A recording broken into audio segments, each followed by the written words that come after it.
नमस्ते बच्चों, स्वागत है आपका आज के इस नए लेक्चर में। बच्चों, आज हम कुछ अलग करने वाले हैं। क्या? हमने चैप्टर 2 पूरा कंप्लीट कर लिया विद द डिटेल थियोरी, ठीक है। और मैं उम्मीद करती हूँ कि आपने सारे वीडियो लेक्चर्स देख लिए होंगे और आपको कॉन्सेप्ट तो समझ आ गए। बट क्या होता है ना कि कॉन्सेप्ट समझते समझते हम लोग ना फॉर्मूलाज में उलझ जाते हैं, ठीक है। और फिर जब हम लोगों को सम्स और न्यूमेरिकल सॉल्व करने की बात आती है तो हम थोड़े से कंफ्यूज हो जाते हैं कि क्या लगेगी फॉर्मूला। तो अब एनसीईआरटी सॉल्यूशन स्टार्ट करने से पहले मैंने ये सोचा कि क्यों ना हम सारे फॉर्मूलाज रिवाइज कर ले, ठीक है। तो जिससे क्या होगा कि चैप्टर का स्टार्टिंग और एंडिंग आपको पूरा दिमाग में जो है पिक्चर एक टाइम पे पूरा ग्लैंसली याद हो जाएगा। तो उसी हिसाब से मैंने कुछ फॉर्मूलाज पीछे लिख के रखी हुई हैं। तो हम धीरे धीरे फॉर्मूलाज जो है वो रिवाइज करते जाएंगे। आप नोट्स बनाते जाइए, बिल्कुल बेशक नोट्स बनाइए, क्योंकि फॉर्मूलाज लर्न नहीं होंगे तो न्यूमेरिकल्स क्या करेंगे। और इस हिसाब से तो हम कंपटीशन एग्जाम में बैठ ही नहीं पाएंगे अगर हमें फॉर्मूलाज लर्न नहीं होंगे। तो बिल्कुल नोटबुक और पेन निकालिए और फॉर्मूलाज को लिखते जाइए। इसके बाद भी एक काम दे रही हूँ, आफ्टर फिनिशिंग द लेक्चर ना आपको हर एक फॉर्मूला लर्न करके कम से कम 5 बार लिखनी है, सो दैट आप उसको कभी भूलो नहीं। वादा? ठीक है, करें शुरू। ओके, तो देखिए अब चैप्टर 2 की हम स्टार्ट करते हैं। तो स्ट्रक्चर ऑफ एटम की बात करेंगे तो उसमें जो स्टार्टिंग था वो हमारे पास डिस्कवरीज थी ना, इलेक्ट्रॉन प्रोटॉन कैसे डिस्कवर हुआ था। तो उसी के बेसिस पे हमारे पास आते हैं कि 3 पार्टिकल्स आते हैं, इलेक्ट्रॉन प्रोटॉन न्यूट्रॉन। चार्ज होता है इलेक्ट्रॉन में -1, प्रोटॉन में +1 और न्यूट्रॉन में 0। मास बिल्कुल याद करना है, ठीक है। मुंह पे आपको उनका मासेस याद होना ही चाहिए। अगर क्वेश्चन में दिया जाता है तो गुड लक है, नहीं दिया हो तो हमें पता होना चाहिए, ठीक है। तो मास इलेक्ट्रॉन का है 9.1 × 10⁻31 kg। मैंने वही मास लिखे हैं जो हम लोग आमतौर पे न्यूमेरिकल्स में यूटिलाइज करते हैं, ठीक है। पीछे के जो 3, 4 और डेसिमल है वो मैंने नहीं लिखा, मतलब ही नहीं है ना। ओके, प्रोटॉन का 1.67 × 10⁻27 एंड न्यूट्रॉन का भी सेम है, बिकॉज वी नो कि they are nearly same masses, ठीक है। तो ये हमारे मास हो गए। क्लियर हो गया?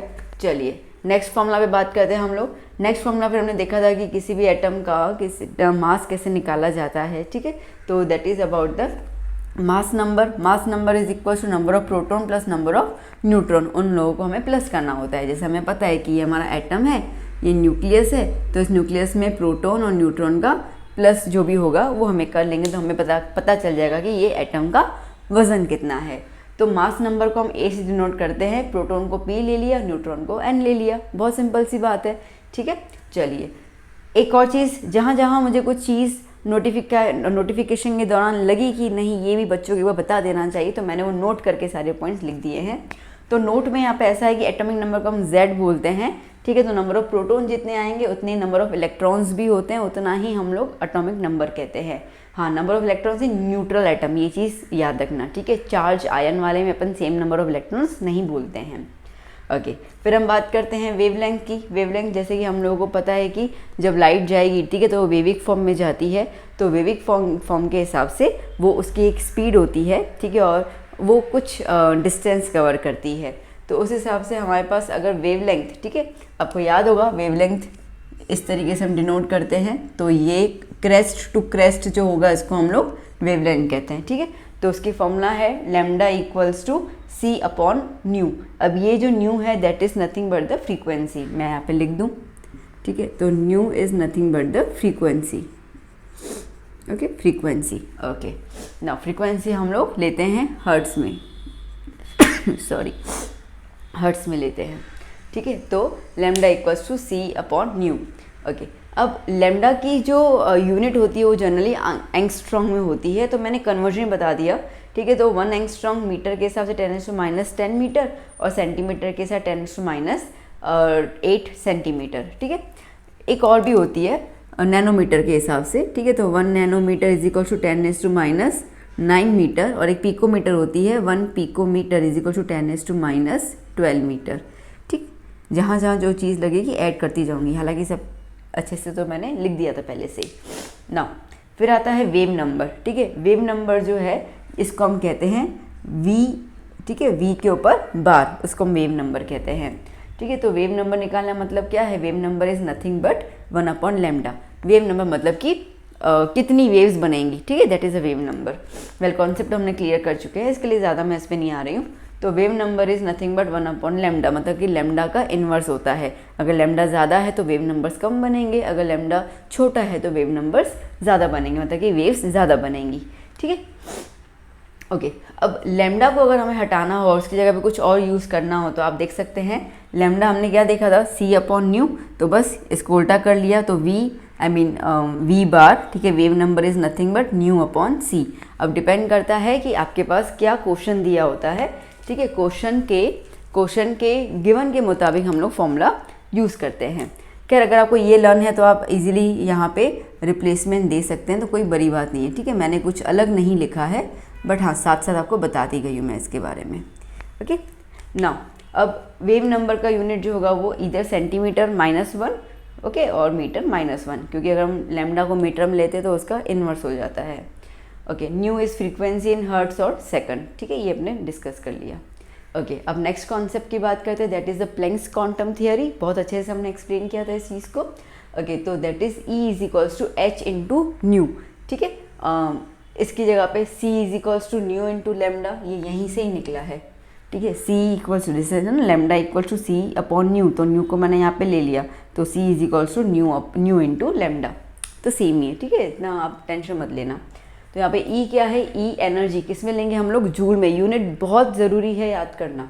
ठीक है, क्योंकि 11th में क्या होता है ना, आपको एक क्वांटिटी के लिए बहुत सारे यूनिट्स होते हैं, तो आपको पता होना चाहिए कि हमें कब कौन सी यूनिट कहाँ लेनी है।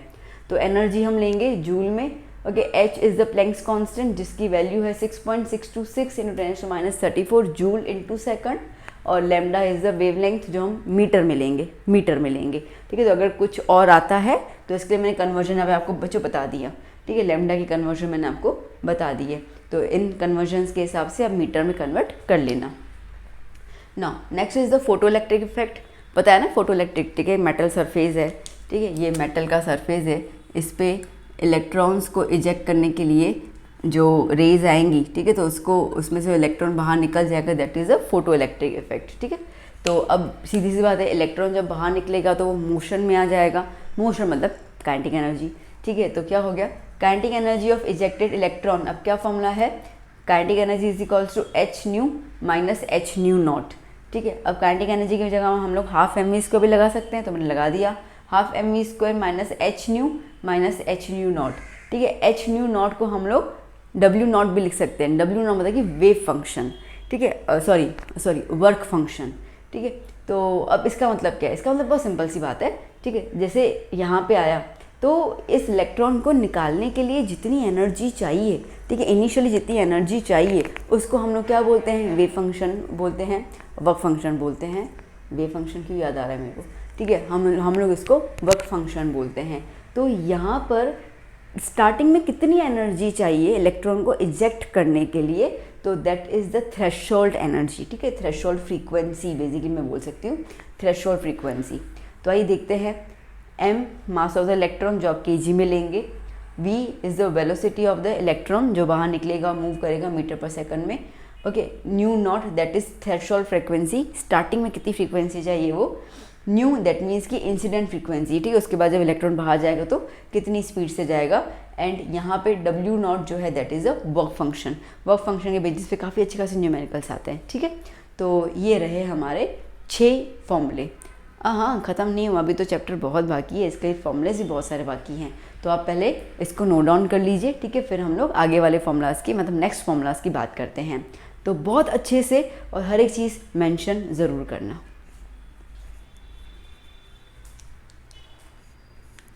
ये बच्चों अभी आगे हम देखते हैं। अब 7th फॉर्मूला जो है दैट इज़ एंगुलर मोमेंटम। ठीक है, तो जिस एंगल पे इलेक्ट्रॉन रिवॉल्व करता है दैट इज़ एंगुलर मोमेंटम। तो वो फॉर्मूला रहेगा mvr equals to NH upon 2π। आपको पता है m is the mass of the electron, ठीक है, v is the velocity, r is the radius, and n is the number of electrons कितने हैं, h is the Planck's constant, pi की value fix होती है। ठीक है, तो इसके लिए मैंने हमें कुछ वैल्यूज़ लिखी नहीं है, इसको हम लोग बोहर फॉर्मूला भी कहते हैं, क्योंकि ये बोहर जी ने पूरा अच्छे से बताया था। Now next is the radius. Radius of किसका, ठीक है, radius of energy level, energy shell. जैसे कि ये हमारा न्यूक्लियस है, ठीक है, ये पहला हमारा शेल होगा तो कितना रेडियस होगा, ये दूसरा शेल होगा कितना रेडियस होगा, तो वो रेडियस निकालना है।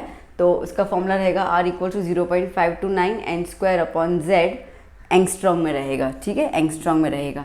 n is the number of shell, जैसे ये n फर्स्ट शेल है तो n इक्वल्स टू 1, ठीक है, सेकंड शेल है n इक्वल्स टू 2, आपको पता है KLMN के हिसाब से शेल्स आते हैं। Okay, again velocity of the electron, अब इसमें इलेक्ट्रॉन किस स्पीड से घूमेगा उसकी हम बात कर रहे हैं, ठीक है, दैट मीन्स की वेलोसिटी ऑफ एनर्जी शेल ही हो गया यहाँ पर, वेलोसिटी ऑफ एनर्जी शेल, यहाँ इलेक्ट्रॉन इन एनर्जी शेल, ठीक है, तो वो रहेगा 2.18 × 10⁶ Z/n मीटर पर सेकंड में आएगा। ये फॉर्मूलास बिल्कुल याद कर लेना, ठीक है, इसके बहुत सारे न्यूमेरिकल्स आते हैं, ये सारे के सारे 5 स्टार और 7 स्टार फॉर्मूलास हैं। ना टाइम पीरियड कितना टाइम लगेगा, ठीक है, तो T = n³/z³। ओके, फिर हम बात करें टोटल एनर्जी, जब वो घूमता है तो कुछ एनर्जीज जो होंगी, ठीक है, वो जब जंप करेगा काइनेटिक एनर्जी होगी, उसी में ही घूमेगा तो पोटेंशियल एनर्जी होगी, तो मिला के हमारे पास आती है टोटल एनर्जी।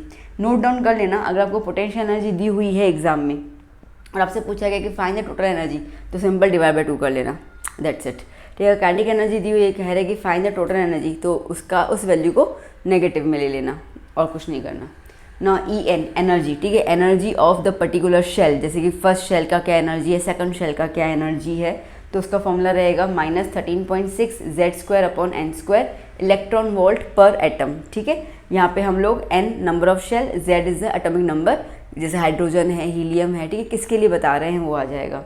अच्छा, इसका इक्विवेलेंट वाला जो है, ठीक है, ये एक और फॉर्मूला है, इसके अंदर बेसिकली जूल पर एटम, ठीक है, यूनिट याद करना, ये इलेक्ट्रॉन वोल्ट पर एटम के लिए है फॉर्मूला और ये जूल पर एटम के लिए है, तो -2.18 × 10⁻18 Z²/n², ठीक है। चलिए, अब ये जो एनर्जी हमने बताई, एनर्जी के लिए जो फॉर्मूला, ठीक है, हाइड्रोजन के लिए आप इसको लर्न ही कर लेना, क्योंकि जब आप जेईई और नीट में जाएंगे तो आप फिर इसको डिराइव करने नहीं बैठेंगे, टाइम वेस्ट होता है, तो चार्ज इतने तो आप याद कर ही लीजिए। तो फॉर हाइड्रोजन आइटम जहाँ पे Z1 होता है, तो उसके फर्स्ट एनर्जी लेवल का जो फर्स्ट शेल का जो एनर्जी होता है वो होता है -13.6 इलेक्ट्रॉन वोल्ट, सेकंड के लिए -3.4, थर्ड के लिए -1.51, फोर्थ के लिए -0.85। आप लोगों ने हमारा लेक्चर देखा होगा, आपको पता भी हमने कैसे निकाला था, उस टाइम हमने निकाला भी था, ठीक है, तो कोई बड़ी बात नहीं है। फिर हम बात करते हैं रिडबर्ग कांस्टेंट, ठीक है, मैंने रिडबर्ग की वैल्यू की, तो वो रहता है वेव नंबर, और हमें पता है wave number is nothing but 1/λ, ठीक है, तो यहाँ पे आप 1/λ भी लिख सकते हैं, डिपेंड क्वेश्चन क्या दिया गया है आपको। तो RZ², ओके, 1/n1² -1/n2², ठीक है। अब n1 क्या होता है, चलो नीचे की तरह आएगा।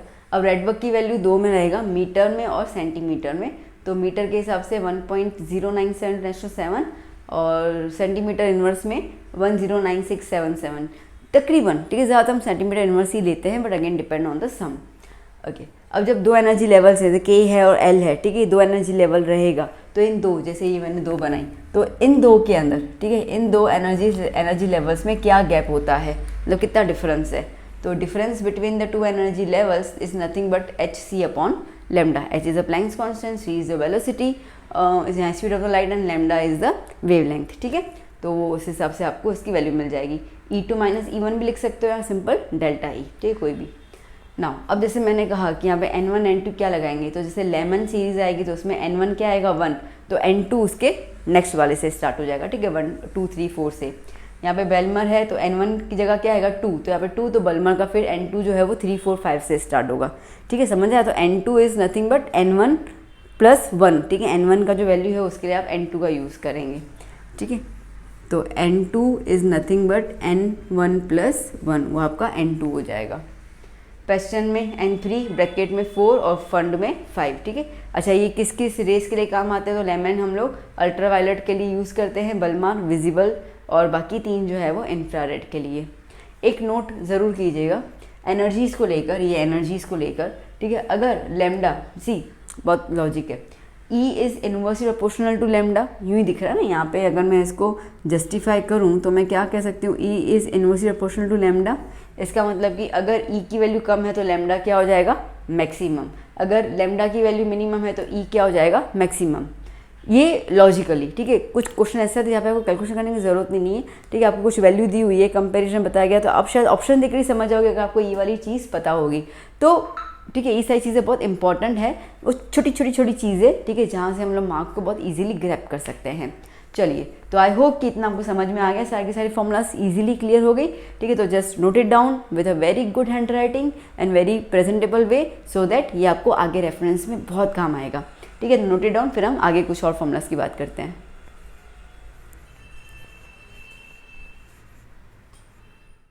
आइए बच्चों, कुछ और फॉर्मूलाज देख लेते हैं हम लोग। ओके, अब 17th फॉर्मूला जो है that is de Broglie wavelength, that is lambda is equals to H upon M V. M V is nothing but the momentum. ठीक है, मोमेंटम का फॉर्मूला होता है ना mass into velocity. Okay, momentum का एक और फॉर्मूला रहता है √2km, where k is kinetic energy and m is the mass of the electron और एटम जो भी। Now next is Heisenberg's uncertainty principle, delta x into delta p is greater than equals to h upon 4π। Okay, delta p हमने कहा, क्या कहा है, p क्या बोला हमने, m इंटू वी, तो डेल्टा p क्या हो जाएगा, डेल्टा p क्या हो जाएगा, m इंटू डेल्टा वी। मास तो कांस्टेंट होता है ना, तो उसमें तो कोई वेरिएबल आता ही नहीं है, तो इसके लिए हमने p की जगह पे यहाँ पर m इंटू डेल्टा वी भी लिख दिया। डिपेंड करता है क्या सम आएगा।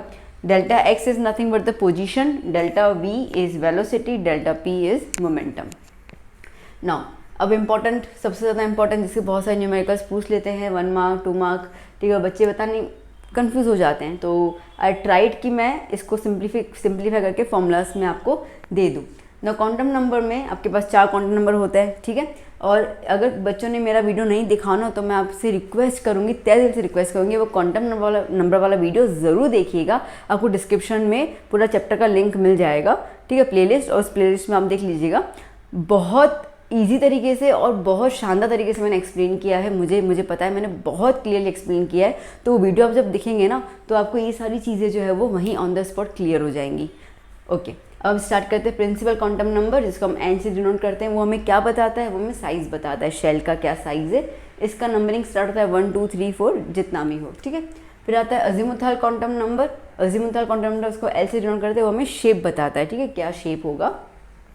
ओके, अब उसके लिए जो एल की वैल्यू होती है वो 0 से स्टार्ट होती है टिल n-1।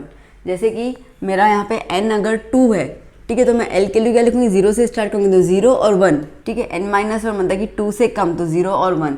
अगर मेरा n 4 है तो मैं l के लिए क्या लूँगी, 0 1 2 3। आया समझ में ना, इस तरीके से। ना मैग्नेटिक क्वांटम नंबर m, ठीक है, वो हमें ओरिएंटेशन बताता है, ठीक है, कि क्या मतलब किस तरीके से वो मूव कर रहे हैं, एक्स एक्सिस में, वाई एक्सिस में, या जेड एक्सिस में, इस तरीके से। तो वो आपको देगा, m की वैल्यू आएगी -l से +l, ठीक है। जैसे कि अगर मुझे ये लिखना हो, ठीक है, यहाँ पर मेरा जैसे कि ये आया, तो l की वैल्यू क्या है बेटा, 2 है, तो l 0 है, तो m भी क्या हो जाएगा, 0। l 1 है तो m की वैल्यू क्या हो जाएगी, क्या लिखा है मैंने, -l से +l, 0 इंक्लूडेड, तो क्या हो जाएगा, -1 0 +1। अगर मैं l की वैल्यू 2 लेती हूँ तो m क्या हो जाएगा, -2 -1 0 +1 +2। आया ना समझ में, ठीक है। इस तरह से हम लोग m को डिनोट करते हैं। s इज द स्पिनिंग, ठीक है, किस हिसाब से स्पिन करता है इलेक्ट्रॉन, तो -12 एंड +12 उसकी वैल्यू तो फिक्स है। ओके, अगर आपसे क्वेश्चन पूछा जाता है कि number of subshells in nth shell, ठीक है, nth शेल में कितने सबशेल हैं वो बताओ, तो n = n, मतलब कि अगर n 4 है तो सबशेल्स भी कितने होंगे, 4 होंगे। क्लियर हो गया, ठीक है।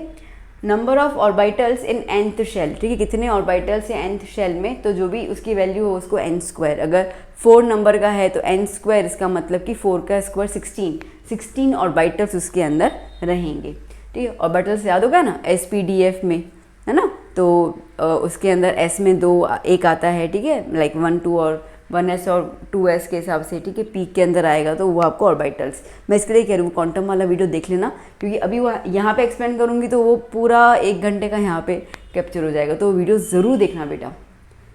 Now maximum number of electrons in nth shell, nth shell में कितने मैक्सिमम इलेक्ट्रॉन्स अपन डाल सकते हैं, तो 2n²। अगर n 3 है तो 3 का स्क्वायर 9, 9 × 2 18, ठीक है, 18 इलेक्ट्रॉन्स अपन डाल सकते हैं। Number of orbitals in subshell, ठीक है, सबशेल में कितने ऑर्बिटल्स होंगे, तो आपको 2l + 1, तो l की वैल्यू जो दी होगी उस हिसाब से आपको डाल देना है। Maximum number of electrons in subshell, ठीक है, ध्यान देना, यहाँ पे maximum number of electrons in nth shell है, यहाँ पे maximum number of electrons in subshell है, ठीक है, ये चीज़ें आपको ध्यान देनी पड़ेंगी कि हम लोग किसके फैक्टर में बात कर रहे हैं। ये सब शेल हुआ और ये nth शेल हुआ। तो दैट इज़ जो भी आपका आ रहा है 2l+1 इसको इंटू 2 कर लीजिए, बड़ा सिंपल है। ना angular momentum of electron in orbital, ठीक है, हमने अभी भी जस्ट देखा था नंबर 7 या समथिंग कोई, जहाँ पे मैंने एंगुलर मोमेंटम लिखवाया था जो बोहर का फॉर्मूला था, ठीक है। यहाँ पे angular momentum electron in orbital, orbital में किस तरीके से इलेक्ट्रॉन मूव करेगा, तो उसका फॉर्मूला है l+1 ओके अंडर रूट में इंटू h/2π। क्लियर हो गया अच्छे से, ठीक है। चलिए तो well this is about all the formulas, ठीक है, जो हम लोगों ने रिवाइज कर लिए। आई होप कि आपको फॉर्मूला सारे के सारे समझ आ चुके होंगे और आपने लेक्चर मेरा डे 1 से, ठीक है, मतलब कि फर्स्ट सीरीज से अगर देखना शुरू किया है तो आई एम डैम श्योर कि आपको ये सारे फॉर्मूलाज क्लियर हो चुके हैं, बिकॉज हमने जब ये फॉर्मूला डिराइव करे तो हमने काफ़ी डिटेल में एक्सप्लेनेशन किया था उसका कि किस तरीके से डिराइव हो रहा है, क्या इसके फैक्टर्स रहेंगे, तो उस हिसाब से आपको ये फॉर्मूला सारी क्लियर हो जाएंगी। So now it's my humble request to all the students, ठीक है, kindly write the formulas, okay, and as well as learn the formulas and write it down without seeing into the notebook at least 3 times, ठीक है। Notebook में बिना देखे हर एक formula कम से कम 3 बार तो लिख ही लो बेटा, तो फॉर्मूलास याद हो जाएंगी। तो अभी हम जो नेक्स्ट सेक्शन करेंगे जिसमें हम लोग एनसीईआरटी सॉल्यूशंस करेंगे, उसमें न्यूमेरिकल्स आएंगे, तो आपको झट से पता चल जाएगा हमें कौन सी फॉर्मूला लगानी है। सही बोल रही हूँ ना मैं, ठीक है। तो अभी हम चलते हैं, ठीक है, मिलेंगे नेक्स्ट सेक्शन में। Thank you for watching my video, thank you so much. आप मेरे वीडियोस को और मुझे काफ़ी प्यार दे रहे हैं, मुझे आपके प्यारे प्यारे कमेंट्स मिलते हैं, thank you so much for that. हम मिलेंगे नेक्स्ट लेक्चर में, till then keep study, bye bye, take care.